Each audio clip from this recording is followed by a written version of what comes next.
Welcome to iDream media. So పూర్వకాలంలో బొడ్డులో నూనె వేయడం ఖచ్చితంగా చేసేవారు. దానివల్ల ఏంటంటే చాలా రకాల ఆరోగ్య లాభాలు కలుగుతాయని నమ్మేవారు.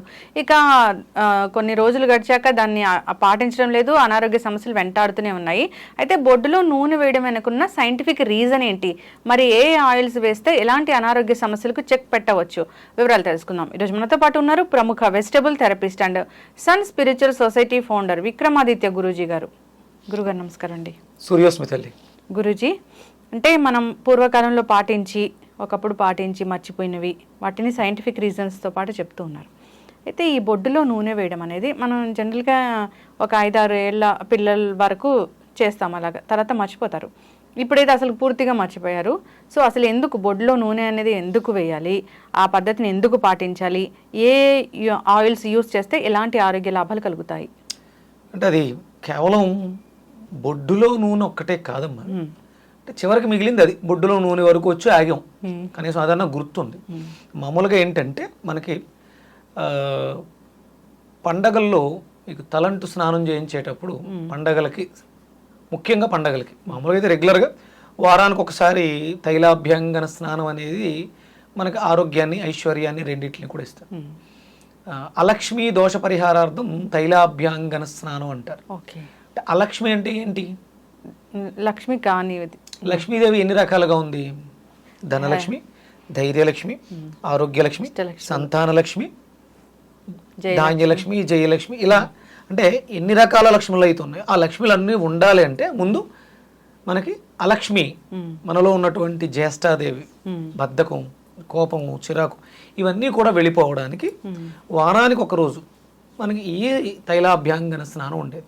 దాంట్లో విధిగా స్నానానికి ముందు ఒంటికి నూనెని పట్టిస్తారు. ఆ పట్టించేటప్పుడు 2 చెవుల్లోనూ ఇలా వేళ్లతో వేస్తారు, అలాగే ముక్కు రంధ్రాల్లో వేస్తారు, అలాగే నాభిలో వేస్తారు, అలాగే మాడు మీద నూనె రాసి మాలిష్ లాంటిది చేసి ఒళ్ళంతా శుభ్రంగా మసాజ్ చేసిన తర్వాత శనగపిండితో స్నానం చేయిస్తారు. ఇవన్నీ పోయినాయి. ముక్కులో నూనె వేయటం, చెవులో నూనె వేయటం, ఇవన్నీ వెళ్ళిపోయినాయి. అలా వేయకూడదని చెప్తున్నారు. అవన్నీ వెళ్ళిపోయి అదేదో కొంతగా బొడ్డులో నూనె వేయటం అనేది ఉంది. పూర్వం చిన్నపిల్లలు బాగా ఏడ్చేవారు. ఆ ఏడ్చినప్పుడు ఆ తల్లిదండ్రులకు కానీ లేకపోతే అక్కడ ఉన్నటువంటి అమ్మమ్మ, నాయనమ్మలకు కానీ బాగా తెలిసేది, పిల్లవాడు కడుపు నొప్పితో ఏడుస్తున్నాడు. సాధారణంగా పెద్దగా ఏడుపులు వేరే వాటికి ఏమి ఉండవు.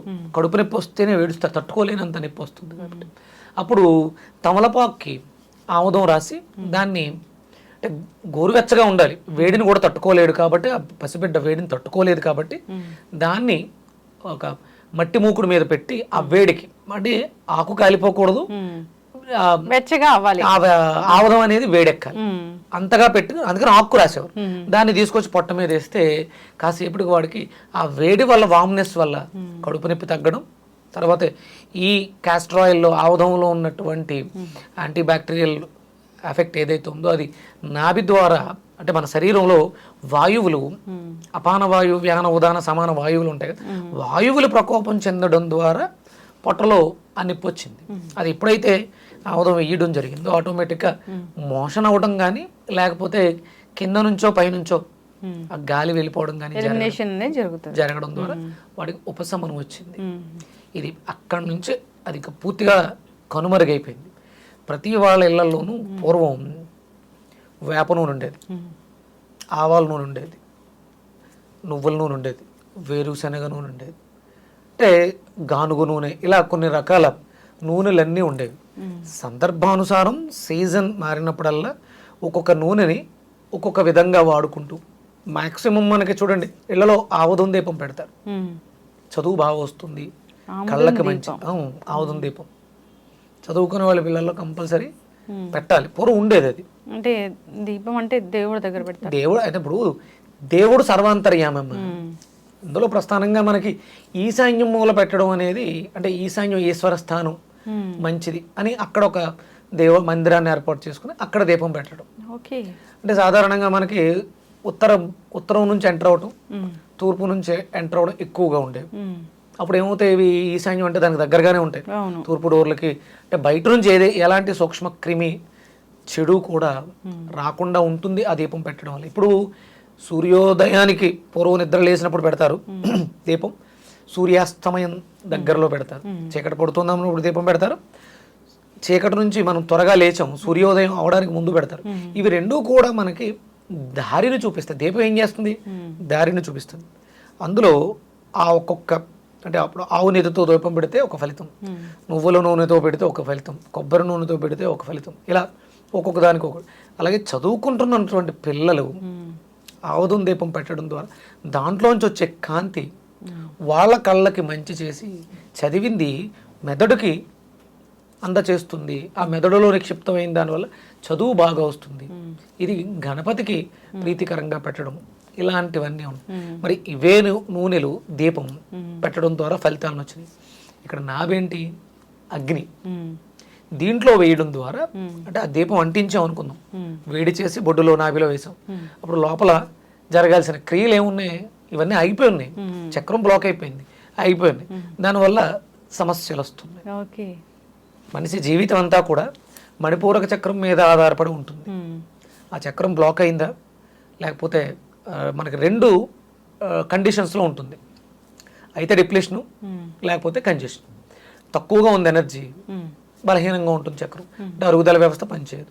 డిప్లికేటెడ్ బాగా ఎక్కువగా ఉంది, కంజెస్ట్ అయిపోయింది, అప్పుడు బాగా ఎనర్జీ బాగా బ్లాక్ అయిపోయింది. ఎక్కువ ఎనర్జీ ఉండడం వల్ల కూడా చక్రాన్ని ఇబ్బంది పెట్టేస్తుంది.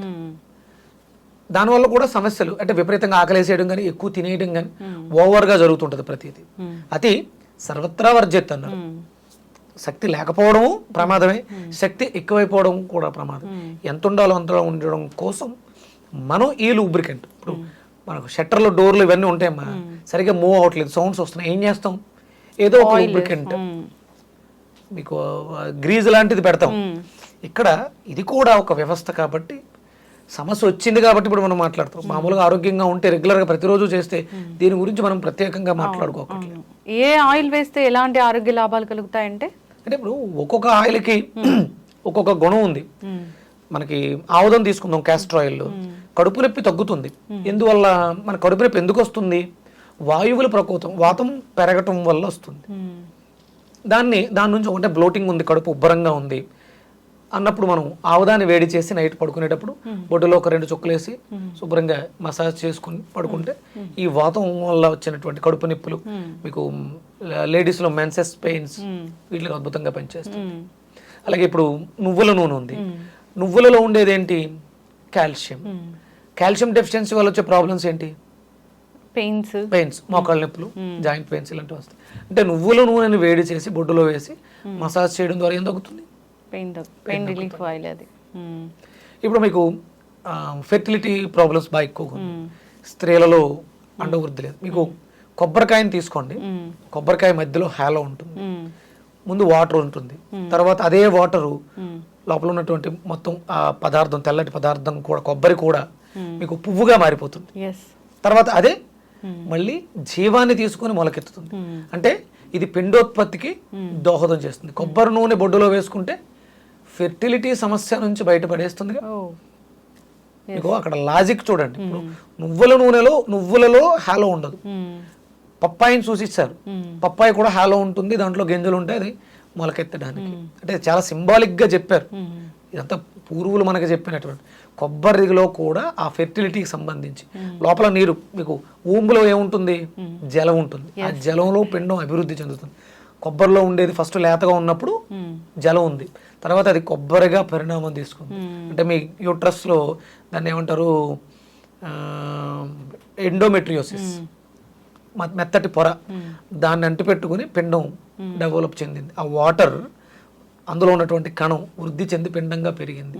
రేపు పొద్దున అది పువ్వుగా మారింది. ఆ పువ్వు మొలకై బయటకు వచ్చింది, బిడ్డ బయటకు వచ్చింది. ఇంత లాజిక్. ఇది కొబ్బరి నూనె అంటే ఇన్ఫెర్టిలిటీ సమస్యలతో ఇది ఒకటే కారణం కాదు, ఇది మనకి సపోర్ట్ చేస్తుంది.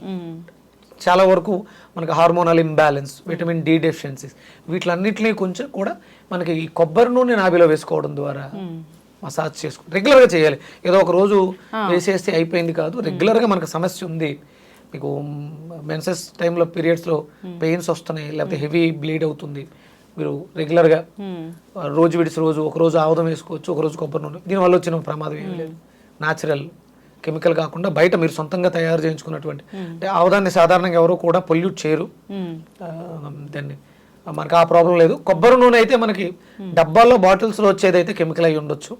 అందుకని ఏంటంటే మనం సొంతంగా అవి ఇప్పుడు కోల్డ్ ప్రెస్ మిషన్స్ వచ్చినాయి కాబట్టి వాళ్ళ దగ్గరికి వెళ్ళి మంచి నువ్వు కొబ్బరి నూనె తీసుకుని నాభిలో వేసుకోవడం ద్వారా మీకు గర్భసంచి సంబంధించిన సమస్యలు, ఫెర్టిలిటీ సమస్యలు బయటపడడానికి అవకాశం ఉంటుంది. ఇంకా చాలా రకాలు ఉన్నాయి.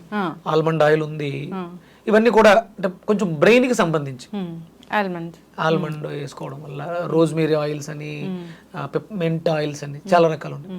మీకు అంటే అవన్నీ ఎసెన్షియల్ ఆయిల్స్ దొరికితే ఆ ఫ్లేవర్స్ మిక్స్ చేసుకుని మీకు ఇష్టమైన ఫ్లేవర్ మీకు అర్థమవుతుంది, మీకు ఏమవసరం అనేది మీ బ్రెయిన్ చెప్తుంది. దాన్ని కొబ్బరి నూనెలో మిక్స్ చేసుకోవడం ద్వారా, నువ్వుల నూనెలో మిక్స్ చేసుకోవడం ద్వారా ఎసెన్షియల్ ఆయిల్స్ ఇలా కూడా వాడుకోవడం ద్వారా ఫస్ట్ ఏంటంటే ప్రశాంతత వస్తుంది, పీస్ ఆఫ్ మైండ్ వస్తుంది, మంచి నిద్ర వస్తుంది. ఎందుకంటే ఇది కామ్ అవ్వాలంటే ఇది బాగుండాలి, చక్రం మణిపూరకం బాగుండాలి, నాభి బాగుండాలి. అందుకని ప్రతిరోజు కూడా చిన్న పిల్లల దగ్గర నుంచి అందరూ కూడా నాభిలో ఏదో ఒక ఆయిల్ మనం బెడ్ పక్కన పెట్టుకుని పడుకునేటప్పుడు 2 చుక్కలు వేసుకుని చేతికి రాసుకుని దాంట్లో ఎలా అనుకుని జీర్ణం వాతాపి జీర్ణం ఇలా అనుకోవచ్చు. ఏదైనా మంత్రం ఓం మణి పద్మేహం, ఓం మణి అంటే ఇది మణిపూరకము, మణి పద్మేహం అంటే పద్మంలో ఉన్నటువంటి మణి ఏదైతే ఉందో అది జ్ఞానం, నాలెడ్జ్. ఆ మంత్రాన్ని అనుకుంటే ఓం మణి పద్మేహం, ఓం మణి పద్మేహం అనుకుంటే ముక్తి, మోక్షము, ఆరోగ్యం కూడా చేకూరుతుంది. ఖచ్చితంగా గురుగారు. ప్రతిదానికి సైంటిఫిక్ రీజన్ అంటే, సో ఒకప్పుడు మునులు ఋషులు ఇది పాటించాలని చెప్పారంటే వాళ్ళు ఎంతో దాన్ని అంటే ప్రోగ్రెస్ చేశాక మీరు అన్నట్టు సైన్స్ గొప్పది, మనం డెవలప్ అయ్యాం, శాస్త్రంలోంచి అభివృద్ధి చెంది సైన్స్ని తీసాం. శాస్త్రానికి ముందు సైన్స్ లేదు, శాస్త్రంలోంచి సైన్స్ వచ్చింది, అభివృద్ధి చెందాం. అంత మాత్రం నేను అభివృద్ధి చెందాను, నేను గొప్పవాడిని. నేను ఇంతకు ముందు ఎక్కడ బాల్యం నుంచి అభివృద్ధి చెందుకుంటూ వచ్చాను అంతే తప్ప నా కింద ఇంతకు ముందు ఏదీ లేదు, నేనే గొప్పవాడిని అనుకోవడం తప్పు. ఖచ్చితంగా గురుగారు. శాస్త్రానికి అభివృద్ధి సైన్స్ అయింది, మనం రీజన్స్ వెతుక్కుంటున్నాం. సో ఆ జనరల్గా కూడా ఇప్పుడు మన వంటిల్లే ఔషధశాల అని అంటారు. సో వంటింట్లో ఉండే ప్రతి వాడే లవంగాలు కావచ్చు, ఆవాలు కావచ్చు, మిరియాలు కావచ్చు, ఇవన్నీ కూడా మనకి ఆరోగ్యాన్ని చేకూర్చేవి. మరి వీటికి కూడా సైంటిఫిక్ రీజను ఈ పసుపుకి ఏముంటుంది అంటే, సో ఇప్పుడిప్పుడు డెవలప్ జరుగుతుంది. ఇప్పుడు దాంట్లో కర్కుమిన్ ఉంది, అది యాంటీ క్యాన్సర్ ప్రాపర్టీస్ కలిగి ఉందని ఇప్పుడు చెప్పారు. ఈ ల్యాబ్లు, ఈ టెస్టింగ్లు జరగడానికి ముందే వాళ్ళలో విపరీతమైనటువంటి జ్ఞానం ఉంది, వాళ్ళు అద్భుతమైనటువంటి దివ్య దృష్టిని కలిగి ఉన్నారు. దివ్య దృష్టి మనలో కోల్పోయాం కాబట్టి ల్యాబ్కి వెళ్ళి పరీక్ష నాళికలో కెమికల్స్ మిక్స్ చేస్తే దాంట్లో ఏముందో చూస్తున్నాం. వాళ్ళు ఇవేమీ లేకుండానే విపరీతమైనటువంటి దీర్ఘ దృష్టితో వాళ్ళు చూసి దీంట్లో ఈ ప్రాపర్టీ ఉందని ఇంతకు ముందే చెప్పబడింది. ఇది ప్రతి వేదాల్లోనూ, పురాణాల్లోనూ, ఇతిహాసాల్లోనూ మన ఔషధాల గురించి, వీటి గురించి, అథర్వణ వేదంలో ఆయుర్వేదం గురించి, అందులో ఉన్నటువంటి ఔషధాల గురించి ఇంతకు ముందు ఎప్పుడో చెప్పారు. వాటిని మనం డీకోడ్ చేస్తాం తప్ప మనం ఏం పుట్టించట్లేదు. ఖచ్చితంగా గురుగారు చాలా చక్కగా చెప్పారండి. పాటించాలని కోరుకుందాం. పెద్దలు ఏదైనా చెప్తే అది చద్దన్నం మూటే అంటారు, ఎంత మంచిదో అది.